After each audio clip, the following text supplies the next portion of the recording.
Gyan Bharti Hindi high school कक्षा 11 सांख्यिकी lesson number 5 बावलिखी पद्धति में उदाहरण नंबर 14।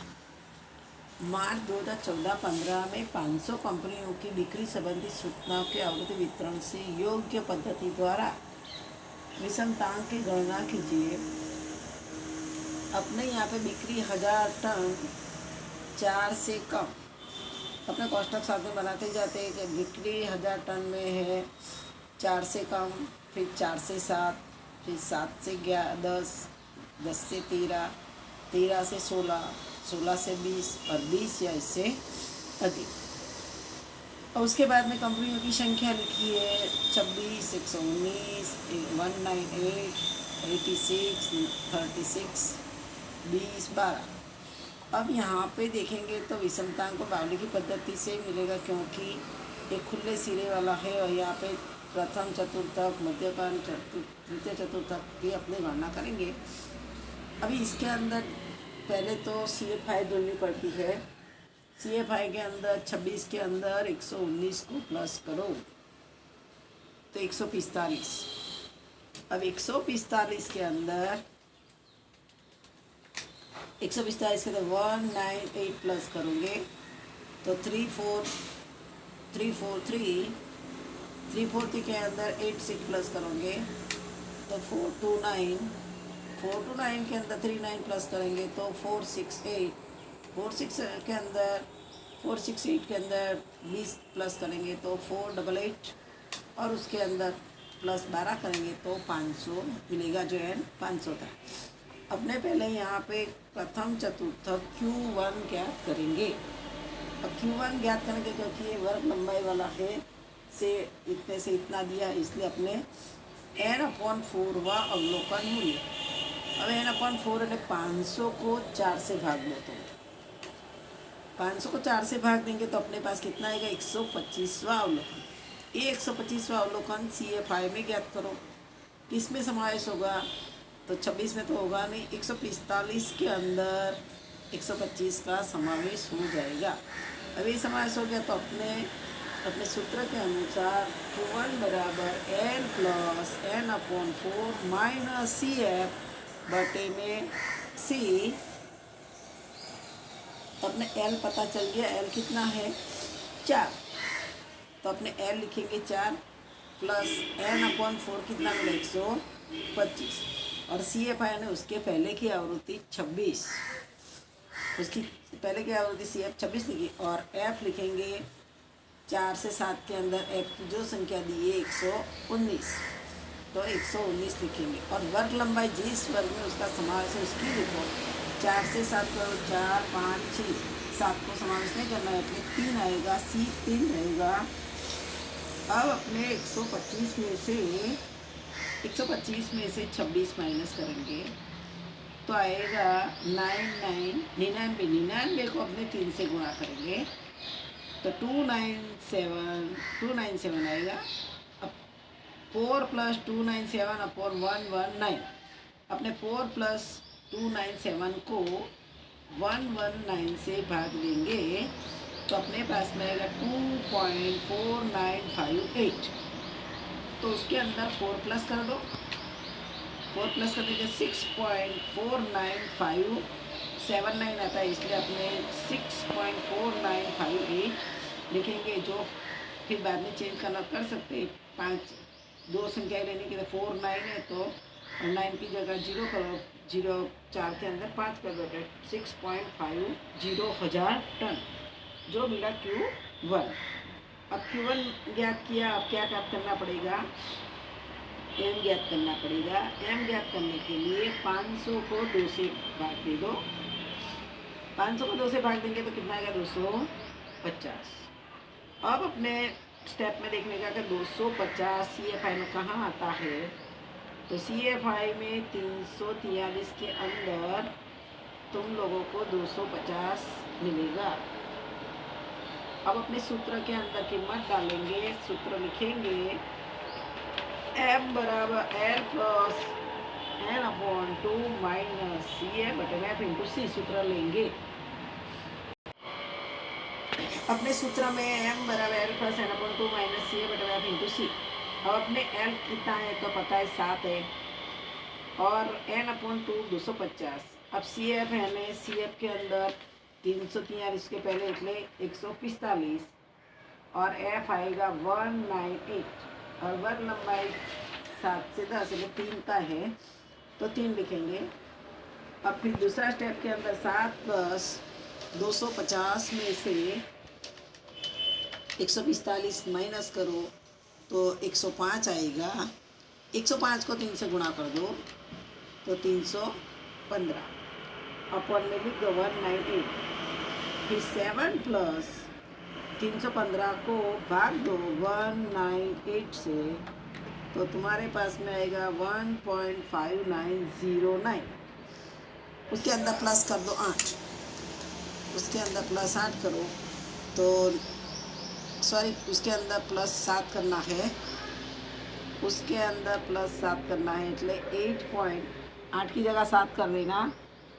फिर से बताती हूँ कि 315 को 198 से भाग दिया तो 1.5909 आया। उसके अंदर 7 प्लस करो, 7 प्लस करेंगे तो 8.5909 रहेगा यानी 8.59। m बराबर मिला अपने 8.59 हज़ार टन। अब अपने क्या ज्ञात करना पड़ेगा, Q3 ज्ञात करना पड़ेगा। Q3 ज्ञात करने का सूत्र है Q3 बराबर 3 कोष्टक में n अपॉन 4। अपने 500 को 4 से भाग कर देंगे तो कितना आएगा 125। 125 को 3 से गुणा कर दो तो 375। अब 375 किस में आता है वो देखने का। तुम्हारे कोष्टक के अंदर 375 10 से 13 के अंदर आता है,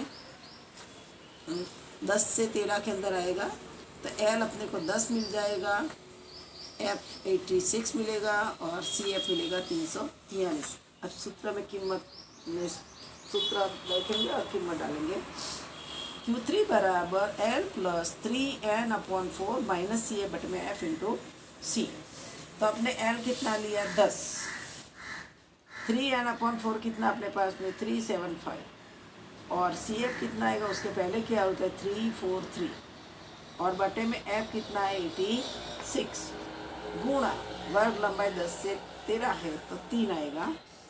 अब अपने दूसरे स्टेप में क्या करेंगे 10 प्लस 375 में से 343 माइनस करेंगे तो 32 आएगा। 32 को 3 से गुणा कर दो तो 96 आएगा और अपॉन में 86 तो 10 प्लस 96 अपॉन 86 तो 96 को 86 से भाग दे दो तो तुम्हारे पास में 1.1163 आएगा। उसके अंदर प्लस 10 कर दो तो 11.1162 यानी 11.12 हज़ार टन यानी अपने Q1 ज्ञात किया, M ज्ञात किया और Q3 ज्ञात किया।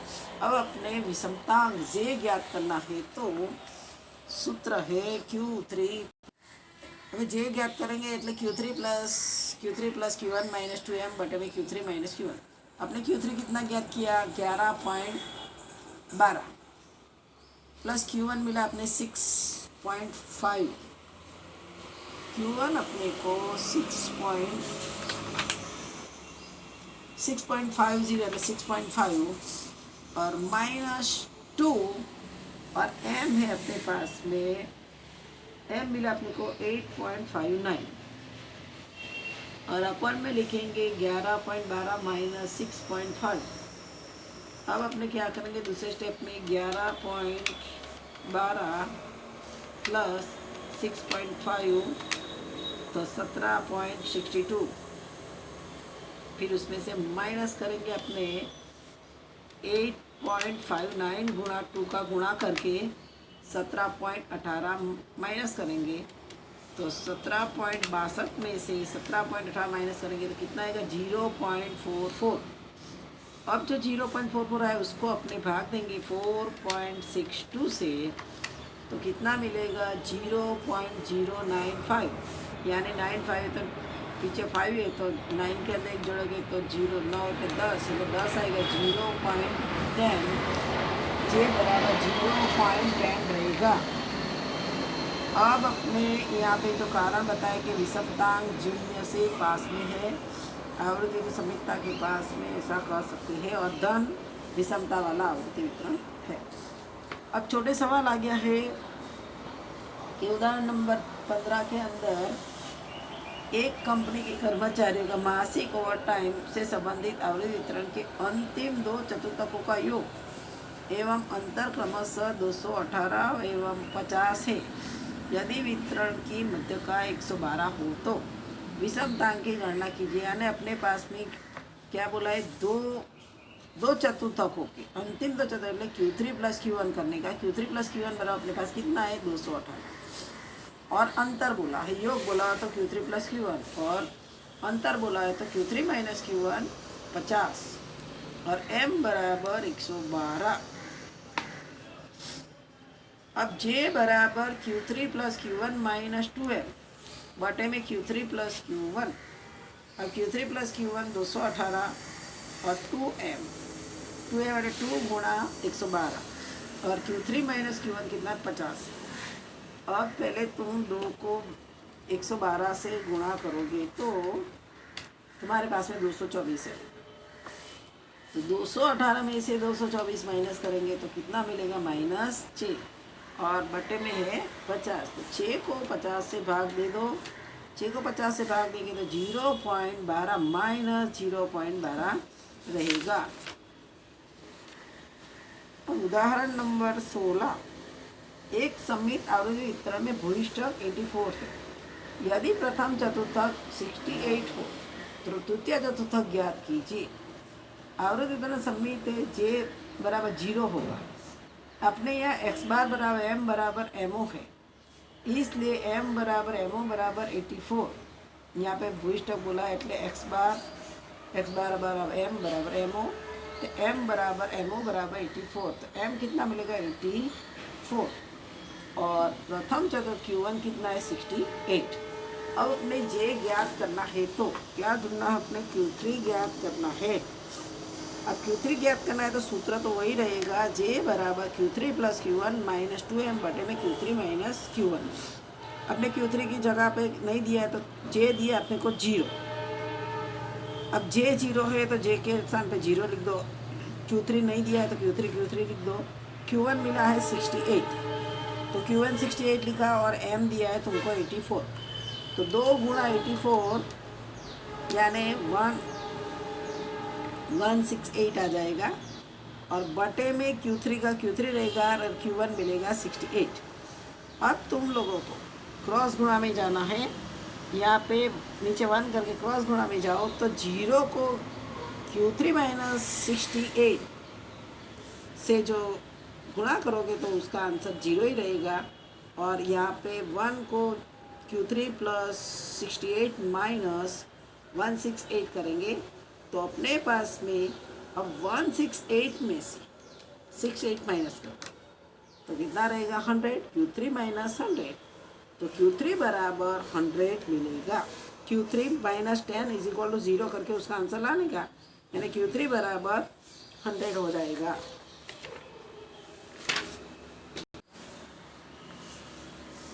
अब 70वां उदाहरण है, तो एक पाठशाला के विद्यार्थियों की वार्षिक परीक्षा के एक विषय के परिणाम के अंक की सूचना निम्नानुसार प्राप्त हुई है, जिसमें 25% विद्यार्थियों के अंक 28 से कम मिले हैं, जबकि 75% विद्यार्थियों अन्य 75% विद्यार्थियों के अंक 47 से कम मिले हैं। यदि विद्यार्थियों के अंकों का विषमतांक 0.4 हो तो उसकी मध्यका का परिगणन कीजिए। यहाँ पे जो 25% अवलोकन का मूल्य 28 से कम है, यानी Q1 28, और 75% अवलोकनों का मूल्य 47 से कम है, यानी Q3। तो Q3 बराबर 47 और J दिया अपने को 0.4। अब सूत्र में कीमत डालेंगे, J बराबर Q3 plus Q1 minus 2M बटे में Q3 माइनस Q1। अब अपने को J दिया हुआ है तो 0.4 लिख देंगे। अब Q3 लिखा हुआ है अपने को 47 और Q1 है 28 माइनस 2M, क्योंकि M दिया हुआ नहीं है तो उसको 2M लिख दो, और बटे में Q3 47 और Q1 28। अब दूसरा स्टेप क्या लिखेंगे, तीसरा स्टेप के अंदर जाएंगे अपने 0.4 इज इक्वल टू 47 प्लस 28 कर दो तो 75 आ जाएगा। 75 माइनस 2m और बटे में 47 में से 28 माइनस करो तो 19 आएगा।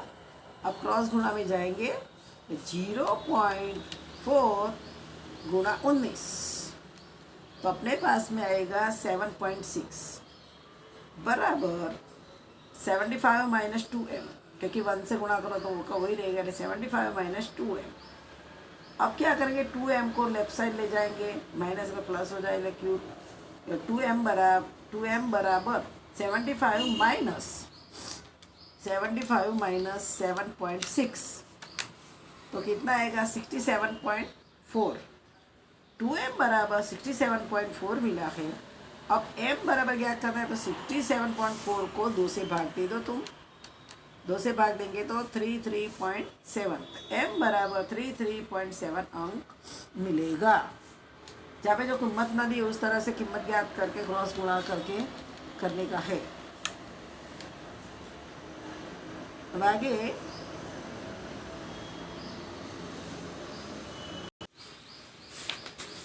अब तुम लोगों को होमवर्क के अंदर 5 पॉइंट दे, बाकी सवाल पूरा करना और 5 पूर्ण करना है।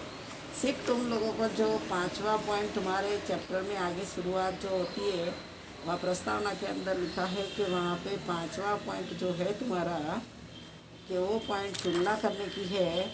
5.5 जो है विषमता ज्ञात करने की 2 पद्धतियों की तुलना करने की, उसको अपने ध्यान में लेना नहीं है, इसलिए उदाहरण नंबर 18 चलाया नहीं है। जो तुलना वाला नहीं करना है, 5.5 वाला पॉइंट नहीं करना है। 5.42 तक पूरा कर दिया है और स्वाध्याय के अंदर जो होमवर्क दिया है वो पूर्ण करना है।